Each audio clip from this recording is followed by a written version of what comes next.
हिमाचल प्रदेशमध्ये सुरू असलेल्या मुसळधार पावसामुळे पूरस्थिती निर्माण झाली आहे। मंडी जिल्ह्यातून वाहणाऱ्या बियास नदीच्या पाणी पातळीमध्ये सातत्यानं वाढ होताना दिसते। त्यामुळे नदीकाठच्या रहिवाशांना सतर्क राहण्याचा इशारा सुद्धा देण्यात आलाय। चंबा, कांगडा आणि मंडी जिल्ह्यांना पुढील 2 दिवसांसाठी हवामान खात्यानं रेड अलर्ट सुद्धा जारी केलाय। सततच्या पावसामुळे भूस्खलन सुद्धा होण्याची शक्यता असून अनेक ठिकाणी रस्तेही बंद झालेले आहेत। स्थानिक प्रशासन लोकांना सुरक्षित ठिकाणी स्थलांतरित करण्याच्या सूचना सुद्धा देत आहे। बचाव आणि मदत कार्य सुरू झालेलं असून नैसर्गिक आपत्तीमुळे जनजीवन विस्कळीत झालेलं आहे। हिमाचल प्रदेशमध्ये सुरू असलेल्या मुसळधार पावसामुळे ब्यास नदीला पूर आला। त्यामुळे चंदीगड मनाली महामार्गाचा जो काही भाग होता तो पाण्याच्या जोरदार प्रवाहामुळे वाहून गेलेला आहे। त्यामुळे या महामार्गावरील वाहतूक सुद्धा थांबलेली असून अनेक प्रवासी अडकून पडलेले आहेत। स्थानिक प्रशासनानं नागरिकांना आणि पर्यटकांना सुरक्षित ठिकाणी थांबण्याचं आवाहन केलं। तसंच नदीच्या जवळ न जाण्याचा इशारा सुद्धा देण्यात आलाय। दरम्यान रस्ता पुन्हा सुरू करण्याचे काम सुरू आहे। जम्मूमध्ये सुरू असलेल्या मुसळधार पावसामुळे जनजीवन विस्कळीत झालंय। पावसामुळे तावी नदीला पूर आलाय। या पुलासह रस्ताही त्यामध्ये वाहून गेला। पुलावरील रस्ता खचल्यानं काही गाड्या होत्या त्या सुद्धा खड्ड्यात अडकलेल्या आहेत आणि त्यामुळे या भागातील जी वाहतूक होती ती पूर्णपणे विस्कळीत झालेली आहे। प्रशासनानं नागरिकांना सतर्क राहण्याचा सुद्धा इशारा दिलाय। तर पावसाचा जोर कायम असल्यानं नदीची पाणी पातळी सुद्धा सातत्यानं वाढतेय आणि त्यामुळे अनेक ठिकाणी पूरस्थिती निर्माण झाली आहे। नागरिकांना सुरक्षित ठिकाणी हलवण्याचे सध्या प्रयत्न सुरू आहेत। जम्मू काश्मीरमध्ये सुरू असलेल्या जोरदार पावसामुळे रावी नदीची पाणी पातळी होती ती वाढली आणि त्यामुळे खबरदारी म्हणून नदीवरील रणजित सागर धरणाचे सर्व दरवाजे होते ते उघडण्यात आलेले आहेत आणि परिणामी नदीला पूर आला असून कठुआ जिल्ह्यातील लखनपूर परिसरात नदीनं आपलं पात्र ओलांडलंय। या घटनेमुळे नदीकाठच्या गावांमध्ये पूरस्थिती निर्माण झालेली असून सध्या लोकांना सुरक्षित स्थळी हलवण्याचं काम सुरू केलं गेलेलं आहे। तसंच नागरिकांना नदीच्या जवळ न जाण्याचे आवाहन सुद्धा करण्यात आलंय। तसंच सध्या बचाव आणि मदत कार्य युद्धपातळीवर सुरू आहे अशीही माहिती मिळते। दिल्लीमध्ये यमुना नदी धोक्याच्या पातळीजवळ पोहोचलेली आहे। त्यामुळे नदीकाठच्या सखल भागांमध्ये पुन्हा एकदा पूरस्थिती निर्माण होण्याची शक्यता आहे। सध्या स्थिती पाहता प्रशासनाकडून सतर्क राहण्याचा इशारा प्राप्त झालाय। नागरिकांना सुरक्षित ठिकाणी जाण्याचं आवाहन सुद्धा करण्यात आलंय। मागील काही दिवसांपासून दिल्लीसह उत्तरेकडील अनेक राज्यांमध्ये पावसाचा जोर कायम असल्याचं दिसतंय। त्यामुळे अनेक ज्या नद्या होत्या त्या दुथडी भरून वाहत आहेत तर काही ठिकाणी भूस्खलन होण्याच्या सुद्धा घटना घडलेल्या आहेत। देशाची राजधानी असलेल्या दिल्लीतही सध्या यमुनेची जी पाणी पातळी आहे ती वाढताना दिसतेय। मनालीमध्ये अतिवृष्टीमुळे पूर आल्यानं बियास नदीचं सध्या रौद्र रूप बघायला मिळत आहे। मनालीमधील प्रसिद्ध शेर ए पंजाब रेस्टॉरंट त्यामुळे वाहून गेलाय। मुसळधार पावसामुळे हिमाचल प्रदेशमधील अनेक ठिकाणी भूस्खलन आणि अचानक पूर आल्यानं काही इमारती कोसळल्या, महामार्ग बंद झाले आणि निवासी भागात पाणी साचलं। या रेस्टॉरंट सोबतच मनालीमधील राष्ट्रीय महामार्गाचा काही भाग वाहून गेल्याचे व्हिडिओ सुद्धा समोर आलेले आहेत आणि या नैसर्गिक आपत्तीमुळे हिमाचल प्रदेशमधील जनजीवन संपूर्णपणे विस्कळीत झालेलं असून हवामान खात्यानं 3 जिल्ह्यांमध्ये रेड अलर्ट जारी केलाय। जम्मूच्या गदीगड भागात मुसळधार पाऊस सध्या सुरू आहे। या पावसामुळे या भागातलं जनजीवन विस्कळीत झालेलं असून अनेक ठिकाणी पाणी साचल्यानं पूरस्थिती निर्माण झाली आहे। या पावसामुळे रस्ते आणि दळणवळण सुद्धा प्रभावित झालंय। नागरिकांना घरातच राहण्याचं आवाहन सुद्धा केलं गेलंय। तर पुढील काही दिवस सुद्धा पावसाचा जोर वाढणार असल्याचं हवामान खात्यानं म्हटलंय। अनेक ठिकाणी अडकलेल्या लोकांना सुरक्षा दलांना सुरक्षित स्थळी हलवल्याची माहिती समोर येते। छत्तीसगड बिजापूरमध्ये मुसळधार पाऊस झाला। त्यामुळे चेरपाल नदीला आलेल्या पुरामुळे 100हून अधिक गावांचा संपर्क तुटलाय। तर इंद्रावती नदी ओलांडून ऐकेली गावाहून नलगोंडाकडे येणाऱ्या बोटीचं नियंत्रण सुटलं। बोट नदीमध्ये उलटून 3 जण बेपत्ता झालेली असून त्यांचा शोध सुरू आहे। अपघाताच्या वेळी बोटमध्ये 11 जण होते, त्यापैकी 9 जणांना सुखरूप वाचवण्यात आलंय। तर नदी ओलांडण्याचे एकमेव साधन बोट असल्यानं दरवर्षी पावसाळ्यात असे अपघात होत असल्याचं गावकऱ्यांनी म्हटलंय। जम्मूच्या वैष्णवदेवी येथील अर्धकुमारीजवळ पावसामुळे दरड कोसळल्याची घटना घडली। या दुर्घटनेमध्ये 5 जणांचा मृत्यू तर 14 जण हे जखमी झालेत। जखमींना कटरा येथील रुग्णालयामध्ये दाखल सुद्धा करण्यात आलाय। डोंगरावरून मातीच्या ढिगाऱ्यासह मोठे दगड होते ते कोसळले आणि त्यामुळे ही दुर्घटना घडली। दुर्घटनेनंतर सुरक्षा दलानं आणि मंदिर समितीनं बचाव कार्य सुरू केलेलं असून भाविकांना सुरक्षित ठिकाणी हलवण्यात आलंय। खराब हवामानामुळे वैष्णवदेवी यात्रा पुढे सुद्धा ढकलण्यात आली आहे। श्रीमाता वैष्णोदेवी तीर्थ मंडळानं याबाबतची माहिती दिली। उत्तराखंडचे राज्यपाल लेफ्टनंट जनरल गुरमीत सिंग यांनी उत्तरकाशी जिल्ह्यातील पूरग्रस्त भागाचा दौरा केला.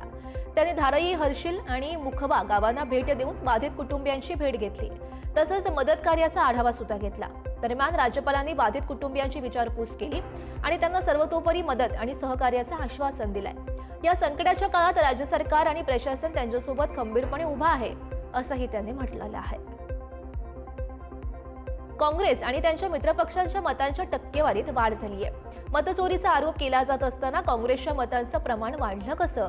1989 पासून 2024 पर्यंत 39% 41% काँग्रेसची मतं कशी झालीत, असा प्रश्न भाजपाचे प्रवक्ते CR केसवन यांनी राहुल गांधींना केलाय. काँग्रेसच्या मतांची टक्केवारी वाढल्याचं राहुल गांधींना कोणी सांगितलं नाही का, असा टोलाही त्यांनी लगावलाय.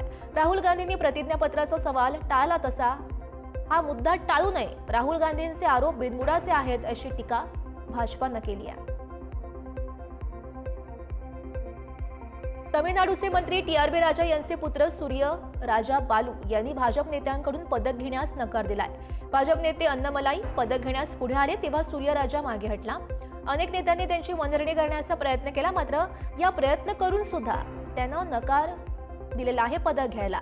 तामिळनाडूच्या राज्य नेमबाजी स्पर्धेच्या पुरस्कार वितरण समारंभात ही घटना घडली. अन्नमलाई यांना प्रमुख पाहुणे म्हणून आमंत्रित करण्यात आलेलं होतं. मागील खरं तर 13 दिवसात तामिळनाडूमध्ये अशी दुसरी घटना घडलेली आहे. प्रमुख नेत्याच्या पत्नीने राज्यपाल RN रवी यांच्याकडून पदवी स्वीकारलेली नव्हती. पंतप्रधान नरेंद्र मोदी यांनी गुजरातमधील हंसलपूर, अहमदाबाद येथील सुझुकी मोटर प्लांटमध्ये सुझुकीची पहिली जागतिक रणनीतिक बॅटरी इलेक्ट्रिक व्हेकल ई-वितारा ला हिरवा झेंडा दाखवलाय. भारतामध्ये तयार झालेली ही बॅटरी इलेक्ट्रिक व्हेकल युरोप आणि जपानसारख्या प्रगत बाजारपेठांमध्ये 100हून अधिक देशांमध्ये निर्यातही केली जाणार आहे.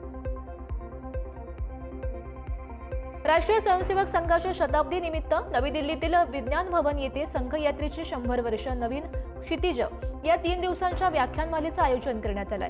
सरसंघचालक डॉ. मोहन भागवत हे या सत्राचे नेतृत्व करतील आणि विविध क्षेत्रातील मान्यवरांशी या दरम्यान संवादही साधतील. या व्याख्यानमालेमध्ये उपस्थितांनाही प्रश्न विचारता येतील. ही सत्र RSSच्या अधिकृत फेसबुक पेजवर थेट प्रसारित सुद्धा केली जाणार आहेत. व्याख्यानमालेमध्ये RSSच्या विचारसरणीशी आणि पुढील शतकासाठीच्या त्यांच्या दृष्टिकोनाशी संबंधित व्यापक राष्ट्रीय आणि सामाजिक विषयांचा समावेश सुद्धा असणार आहे. पॉडकास्ट सारख्या ऑनलाईन शोसह सोशल मीडियावरील वर्तनावर लक्ष ठेवण्यासाठी मार्गदर्शक तत्वांवर काम करण्याचे आदेश सर्वोच्च न्यायालयानं केंद्र सरकारला दिलेले आहेत. सोशल मीडियावरील प्रभावशाली लोक अभिव्यक्ती स्वातंत्र्याचा व्यावसायीकरणासाठी वापर करतात. त्यांच्या या पोस्टमुळे समाजाच्या विविध घटकांच्या भावना दुखावल्या जाऊ शकतात. म्हणून सोशल मीडियासाठी मार्गदर्शक तत्वांवर काम करण्याचे आदेश सर्वोच्च न्यायालयानं केंद्र सरकारला दिलेले आहेत. युक्रेनचे राष्ट्राध्यक्ष व्होलोडिमीर झेलेन्स्की यांनी पंतप्रधान नरेंद्र मोदींचे आभार मानले. मोदींनी युक्रेनच्या स्वातंत्र्यदिनी झेलेन्स्कींना शुभेच्छा दिलेल्या होत्या आणि यावर झेलेन्स्की यांनी मोदींचे आभार मानले. याशिवाय शांतता प्रस्थापित करण्यासाठीच्या भारताच्या प्रयत्नांचे सुद्धा झेलेन्स्की यांनी आभार मानले. तर झेलेन्स्की लवकरच भारताच्या दौऱ्यावर येण्याची शक्यता आहे. युक्रेनचे राजदूत अलेक्झांडर पोलिशचुक यांनी दौऱ्याची तारीखही निश्चित केली नसून यासाठी चर्चा सुरू असल्याचं खरं तर म्हटलं जात आहे. भारतानं रशियाकडून तेल खरेदी केल्यामुळे अमेरिकेनं भारतावर 50% आयात कर लादला. ज्यात रशियन तेल खरेदी केल्याबद्दल 25% दंड आहे. हा कर 27 ऑगस्ट पासून लागू होणार असल्याची माहिती अमेरिकेचे उपराष्ट्राध्यक्ष JD व्हॅन्स यांनी दिली आहे. रशियाला युक्रेनवरील हल्ला थांबवण्यासाठी दबाव टाकण्याचा हा प्रयत्न आहे. रशियाला त्यांच्या तेल अर्थव्यवस्थेतून श्रीमंत होण्यापासून रोखण्यासाठी आम्ही भारतावर दुय्यम कर लादलेले आहेत, असंही व्हॅन्स यांनी स्पष्ट केलं. भारताची ऊर्जा सुरक्षा जपण्यासाठी आणि राष्ट्रीय हित डोळ्यांसमोर ठेवून सर्वात स्पर्धात्मक स्रोतांकडून तेल खरेदी करणं सुरूच ठेवलं जाईल, असं रशियातील भारतीय राजदूत विनय कुमार यांनी स्पष्ट केलंय. रशियन कच्च्या तेलाच्या आयातीवरून अमेरिकेचा दबाव वाढतोय. अशातच भारतानं आपल्या भूमिकेवर ठाम राहत राष्ट्रीय हिताला सर्वोच्च प्राधान्य देण्याचा निर्धार पुन्हा एकदा व्यक्त केलाय. राजदूत विनय कुमार यांनी भारताचे ऊर्जा धोरण बाजारातील परिस्थिती आणि देशातील 140 कोटी नागरिकांच्या गरजांवर अवलंबून असल्याचं अधोरेखित केलेलं आहे. तर भारत आणि अमेरिकेमध्ये सुरू असलेल्या टॅरिफ वादाच्या पार्श्वभूमीवर जर्मन वर्तमानपत्रानं एक मोठा दावा केलाय.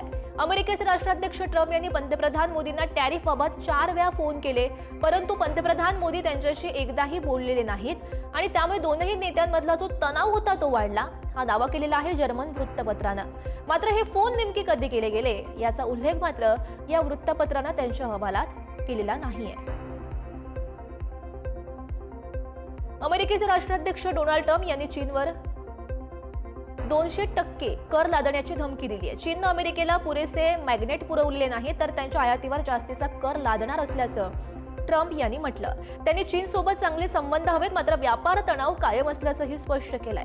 दक्षिण कोरियाचे अध्यक्ष ली जे म्युंग यांच्याशी झालेल्या खरंतर भेटीदरम्यान ट्रम्प यांनी हे विधान केलं. तसंच यावर्षी किंवा पुढील वर्षी चीन दौऱ्यावर जाणार असल्याचंही ट्रम्प यांनी स्पष्ट केलं.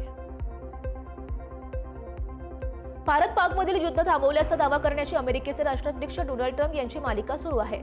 जर हस्तक्षेप केला नसता तर दोनही देशांमध्ये मोठं युद्ध घडलेलं असतं, जे आण्विक युद्धापर्यंत पोहोचलेलं असतं, असा पुनरुच्चार त्यांनी केलाय. भारत आणि पाकिस्तानमधील एक मोठं युद्ध आण्विक युद्ध बनणार होतं. त्यांनी आधीच 7 विमानं पाडलेली होती आणि संघर्ष अधिक वाढत होता. जर तुम्ही लढत राहिला तर आम्ही तुमच्यासोबत कोणताही व्यापार करणार नाही, असा इशारा देतानाच हे प्रकरण 24 तासात मिटवावं लागेल, असंही त्यांनी सांगितलेलं आहे.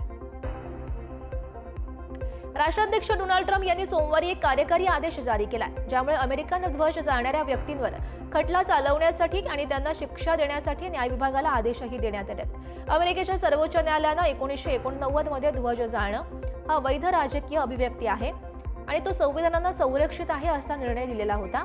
तर ट्रम्प यांच्या आदेशामुळे ध्वज जाळणाऱ्यांना 1 वर्षाची तुरुंगवासाची शिक्षा आणि परदेशी नागरिकांच्या बाबतीत व्हिसा, निवास परवाना रद्द करणं तसंच हद्दपार करण्याची तरतूदही केलेली आहे. तर ऑस्ट्रेलियानं इराणी राजदूत अहमद सदेगी यांनी देश सोडण्याचे आदेश दिलेले आहेत. तसंच त्यांच्यासह 3 अधिकाऱ्यांना सुद्धा देश सोडण्यास सांगितलेलं असून त्यांना 7 दिवसांची मुदतही देण्यात आली आहे. सिडनी आणि मेलबर्न मधील हल्ल्यामध्ये इराणचा IRGC चा सहभाग असल्याची माहिती मिळाल्यानंतर ऑस्ट्रेलियानं हा निर्णय घेतलेला आहे. पंतप्रधान अल्बानीज यांनी इराणची लष्करी संघटना IRGC ला दहशतवादी संघटना म्हणून संबोधलं. तसंच देशातील नागरिकांना इराण सोडण्याचे आदेशही दिलेत. तर 2019 मध्ये अमेरिकेनं सुद्धा या संघटनेला दहशतवादी घोषित केलेलं होतं. तालिबान सरकारचे परराष्ट्र मंत्री आमिर खान मुत्ताकी आता भारत दौऱ्यावर येणार अशी माहिती समोर येते आहे. भारत अफगाणिस्तानमधील संबंधांसाठी हा दौरा महत्त्वाचा मानला जातोय. भारत पाकिस्तानमधील तणावाच्या पार्श्वभूमीवर भारत आणि अफगाणिस्तानमधील संबंध सध्या सुधारतायत. 27 ते 29 ऑगस्ट हा दौरा असणार आहे. मुत्ताकी यांचा दौरा पाकिस्तानसाठी महत्त्वाचा मानला जातोय. भारतानं संयुक्त राष्ट्र परिषदेला तालिबान परराष्ट्र मंत्री मुत्ताकी यांना प्रवास सूट देण्यासाठी विनंती सुद्धा केली आहे. यापूर्वी त्यांचा पाकिस्तानचा दौरा होणार होता, परंतु संयुक्त राष्ट्रानं त्याला नकार दिला. जगातील सर्वात शक्तिशाली रॉकेट स्टारशिपची चाचणी पुढे ढकलण्यात आलेली आहे. खराब हवामानामुळे दुसऱ्यांदा चाचणी पुढे ढकलण्यात आली आहे. यापूर्वी ही चाचणी 29 जूनला होणार होती, परंतु चाचणी दरम्यान स्फोट झाला आणि ही चाचणी थांबवण्यात आली. हे रॉकेट टेक्सासमधील बोका चिका येथून प्रक्षेपित केलं जाणार होतं. 1 दिवसापूर्वी ग्राउंड सिस्टीममध्ये बिघाड झाल्यामुळे ही चाचणी होऊ शकली नाही. तर हे रॉकेट एलन मस्क यांच्या कंपनी स्पेसएक्सनं बनवलेलं असून त्याची उंची 403 फूट आहे, अशी ही माहिती समोर येते आहे. इंग्लंडच्या दक्षिण किनाऱ्यावरील आयल ऑफ वाईट येथे खरं तर काल सकाळी हेलिकॉप्टर कोसळल्याची घटना घडली. या घटनेमध्ये 3 जणांचा मृत्यू झाला आणि यामध्ये 1 जण गंभीर जखमी आहे. हेलिकॉप्टरमध्ये पायलट आणि 3 प्रवासी होते. हा अपघात फ्लाईट लेसन दरम्यान घडल्याची माहिती ऑपरेटर नॉर्थब्रिया हेलिकॉप्टर्सनं सांगितली आहे. जखमी व्यक्तीला हेलिकॉप्टरनं हॉस्पिटलला हलवण्यात आलं. हेलिकॉप्टर झाडांमध्ये कोसळल्याची माहिती एका प्रत्यक्षदर्शीनं दिलेली आहे. एअर ॲक्सिडेंट इन्व्हेस्टिगेशन ब्रांचनं तपासासाठी निरीक्षक पाठवलेले असून अपघाताचं कारण अद्याप स्पष्ट नाही. कोलंबियामध्ये मागील आठवड्यात हेलिकॉप्टरवर झालेल्या हल्ल्यात 11 पोलिसांसह 1 पायलट ठार झाला होता. काल मोंगुआ येथे मृत पायलटवर अंत्यसंस्कार करण्यात आले. प्रारंभिक अहवालामध्ये राष्ट्राध्यक्ष पेट्रो यांनी गल्फ क्लॅन या ड्रग कार्टेलवर हल्ल्याचा आरोप केला. मात्र नंतर अधिकाऱ्यांनी बंद पडलेल्या FARC बंडखोर गटाला जबाबदार ठरवलं. हेलिकॉप्टर कोकेनचा कच्चा माल असलेल्या कोका पिकअप उद्ध्वस्त करण्यासाठी अँटिओकिया येथे कर्मचारी घेऊन जात होते. त्याच दिवशी झालेल्या कार बॉम्ब हल्ल्यासह एकूण 17 जणांचा मृत्यू झालाय, तर 3 जण यामध्ये जखमी आहेत.